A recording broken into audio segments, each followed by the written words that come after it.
Hello everyone, আসসালামু আলাইকুম। আশা করি সবাই ভালো আছেন। আজকে একটা নতুন ধরনের মাছের রেসিপি নিয়ে এলাম। তো মাছটা কোনো দিন খাই নাই, সাগরের মাছ। নেটে সার্চ করে দেখলাম মাছের নাম হলে মিল্ক ফিশ।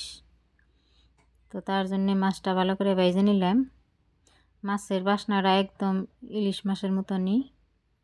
আমার মাছ ভাজা হয়ে গেছে, পেঁয়াজ কাঁচামরিচ দিয়ে ভাজে সব ময় মশলা দিয়ে মশলাটা কষিয়ে নিব।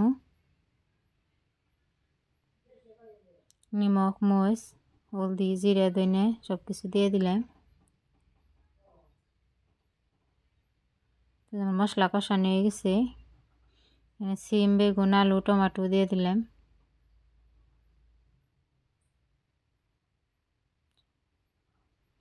সবজি কষানো হয়ে গেছে, ঝোল দিয়ে দিলাম। ঝোল বলক হয়ে গেছে, মাছও দিয়ে দিছি। আমার সবজি হয়ে গেছে। আর একটা সবজি বানাবো মাছের মাথা ঠোঁটা দিয়ে, ওই মাছেরই মাথা দিয়ে। তার জন্য পেঁয়াজ কাঁচামরিচ ভাজে সব মশলা দিয়ে মশলাটা কষিয়ে নিব।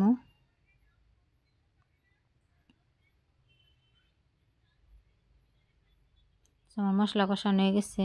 এখানে মাছেরই মাথা ঠোঁটা দিয়ে দিলাম। মাছের চোখ গুনে দেখুন কেমন লাল লাল, দেখলে কেমন জানি অন্যরকম লাগে। তো এই যে নতি দিয়ে দিলাম।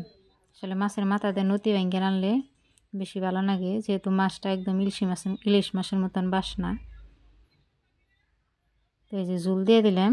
আমার নতি রান্দাও হয়ে গেলো। ভিডিওটা কেমন লাগলো, ভালো লাগলে লাইক, শেয়ার, কমেন্ট করবেন।